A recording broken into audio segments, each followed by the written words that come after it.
சாய்ராம். என் அன்பு செல்லமே, என்னுடைய அழகான தங்கமே, உன்னுடைய மனதுக்குள் எப்பொழுதோ அமைதி இல்லாமலேயே இருக்கிறது. எல்லா விஷயத்தையும் போட்டு குழப்பிக் கொள்கிறாய். எல்லா விஷயத்தையும் கேட்டு மற்றவரிடமிருந்து கேட்டு தெரிந்து கொள்கிறாய். உன்னுடைய வாழ்க்கையில் நடக்கும் விஷயங்களே மிகப்பெரியதாக இருக்கும் பொழுது எதற்காக மற்றவருடைய குடும்பத்தில் நடக்கும் விஷயங்கள், புலம்பல்கள், குழப்பங்கள், சண்டைகள் என்று நீ ஏன் தெரிந்து கொள்ள வேண்டும்? அப்படியே உன்னை தேடி யாராவது வந்து சொன்னால் கூட வேண்டாம் என்று சொல்லலாமே. உன்னுடைய வாழ்க்கையில் இப்பொழுது நீ மனமோ குலைந்து போய் நிற்பதற்கும், மனமோ தடுமாறி நிற்பதற்கும் காரணம் நிறைய விஷயங்களை மனதுக்குள் நீங்கள் போட்டுக்கொள்வதனால் மட்டுமே. நீங்கள் கொஞ்சம் சுதாரிப்பாக இருக்கும் பட்சத்தில் எந்த ஒரு குழப்பமும் உங்களை தேடி வராது, எந்த ஒரு பிரச்சனையும் உங்களை தேடி வராது.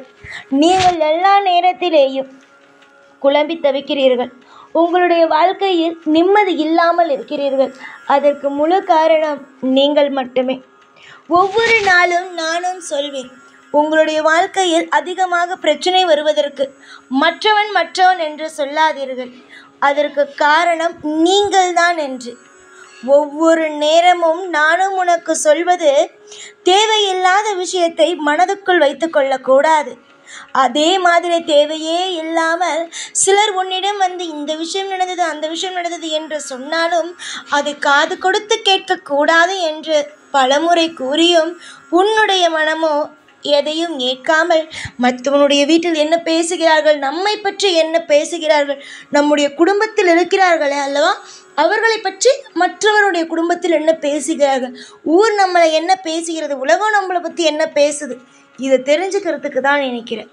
ஆனால் நானோ சொல்லுவேன், மற்றவன் என்ன பேசுனா உனக்கு என்ன, மற்றவன் உன்னை பற்றி பேசலைன்னா உனக்கு என்ன, மற்றவன் உன்னுடைய வாழ்க்கையில் அதிகமாக குறை கண்டுபிடிச்சா உனக்கு என்ன. எதுலேயுமே எந்த ஒரு விஷயமுமே இல்லை. எல்லா விஷயமுமே எப்படி இருக்குது, நீயே சொல்லு, எப்படி இருக்குது? உன்னை கஷ்டப்படுத்துறதுக்குன்னே இருக்குது.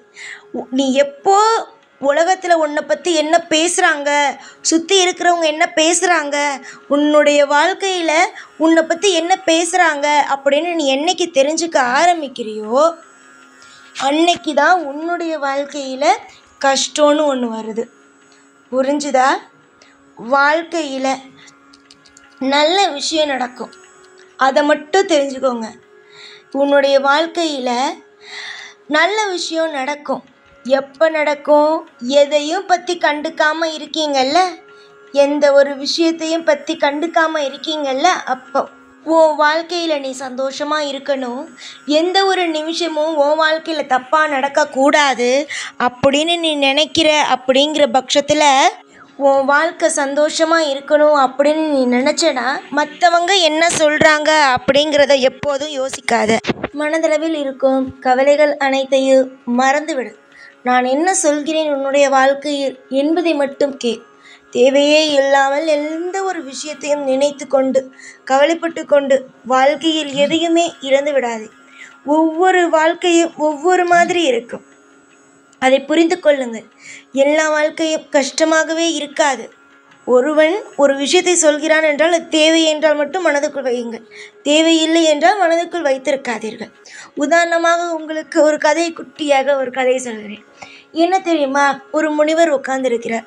அப்போது ஒரு நபர் போயிட்டு உங்களுடைய கூட இருக்கிற ஒரு ஆள், அந்த முனிவரோட கூட இருக்கிற ஒரு சிஷ்யர் வெளியில் என்ன தெரியுமா பண்ணுறாரு அப்படின்னு போய் சொல்கிறோம். அந்த முனிவர் கேட்குறாரு, நீ இப்போ என்கிட்ட சொல்ல போகிற ஒரு விஷயம், அதை நீ நேரில் பார்த்தியா அப்படின்னு. இல்லைங்க அப்படின்னு சொல்கிறாரு. சரி, இப்போ நீ ஒரு விஷயம் சொல்ல போகிறீல, அதனால எனக்கு ஏதாவது லாபம் இருக்கா, ஏதாவது நஷ்டம் இருக்கா அப்படின்னு கேட்குறாரு. இல்லைங்க. நீ சொல்கிற விஷயம் நல்ல விஷயமா கெட்ட விஷயமா? கெட்ட விஷயந்தாங்க. அப்போது நீ சொல்கிறதுனால எனக்கு ஏதாவது ஒரு நன்மை, ஏதாவது ஒரு விஷயம், அதனால் நான் பிரயோஜனம் அடைய போகிறேன்னா? இல்லைங்க. அப்போ நான் ஏன் இந்த விஷயத்த உன்கிட்ட கேட்கணும்? அப்போ எதற்காக என்னிடம் நீ சொல்ல வருகிறாய் என்று கேட்டார்கள். அப்பொழுது அந்த சொல்ல வந்தவன் வாழ்க்கையில் அப்படியே திரும்பி போனான். புரிகிறதா?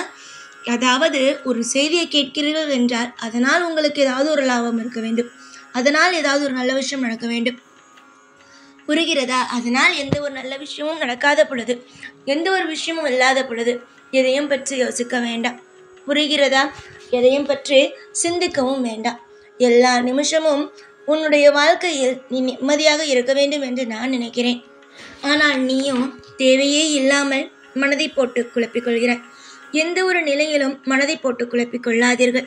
அப்படி நீங்கள் ஒரு உங்களுடைய மனதை போட்டு குழப்பிக் கொள்கிறீர்கள் என்ற பட்சத்தில் நிம்மதி இல்லாமல் தான் போகுமே தவிர சந்தோஷத்தை இழப்பீர்களே தவிர நிம்மதி என்ற ஒன்று என்னிடம் கேட்கிறீர்கள் அல்லவா, அது உங்களுக்கு கிடைக்காமலேயே போகும். இதுதான் உண்மை. சில பேர் புரிந்து கொள்வதில்லை. அடுத்தவர்களுடைய வீட்டில் இருப்பதை பற்றி கேட்காதீர்கள். அதுவே மற்றவர்கள் உங்களை பற்றி பேசுகிறார்கள் என்றால் அதையும் பற்றி காதில் வாங்காதீர்கள் என்று சொன்னாலும் காது கொடுத்து கேட்பதல்ல. சாய் என்ன சொல்வது, நம்ம என்ன கேட்பது என்ற விஷயத்தில் தான் நீங்கள் இருக்கிறீர்கள். நான் உங்களுக்கு சொல்வது முக்கியமான ஒன்று. எதுவாக இருந்தாலும் உங்களை பற்றி யாராவது புறம் பேசுகிறார்களா, இல்லை மற்றவர்கள் வீட்டில் நடப்பதை வைத்து உங்களிடம் ஏதாவது சொல்ல வருகிறார்களா, உடனே அவர்களிடம் எதையும் பற்றி பேசாதீர்கள்.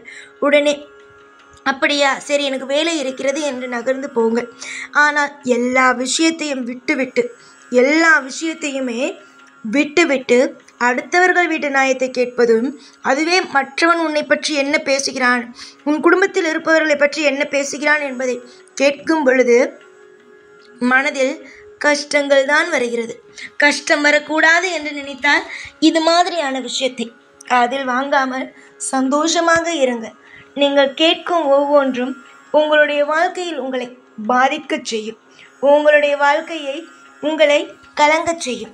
நீங்கள் அமைதியாக இருக்கும் பொழுதுதான் நிம்மதி கிடைக்கும்.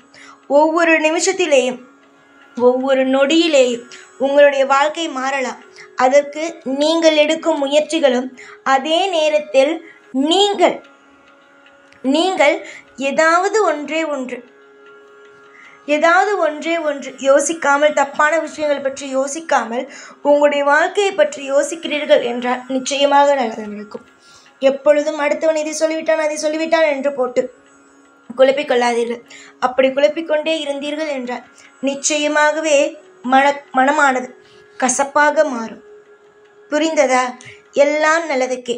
எப்பொழுதும் எல்லா நாளும் உன் கூடவே இருந்து உன்னை ஒவ்வொரு சமயமும் உனக்கு பிடித்தது மாதிரி அற்புதங்கள் நடக்கும், அதிசயங்கள் நடக்கும். ஒவ்வொரு காலகட்டங்களும் இன்பங்கள் என்று ஒன்று நடக்கும். எல்லாமே உனக்கு சாதகமாக நடக்கும்.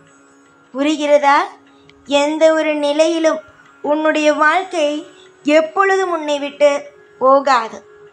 நிறைய துரோகிகள் இருந்தாலும் சரிதான். துரோகிகள் அனைவரையும் நிச்சயமாக சத்தியமாக நான் தோற்கடித்த துரோகிகளை உன்னை நிம்மதியாக வாழ வைப்பேன். எப்பொழுதும் உன் கூடவே இருப்பேன். சாய்நான். ஓம் சாய்ராம்.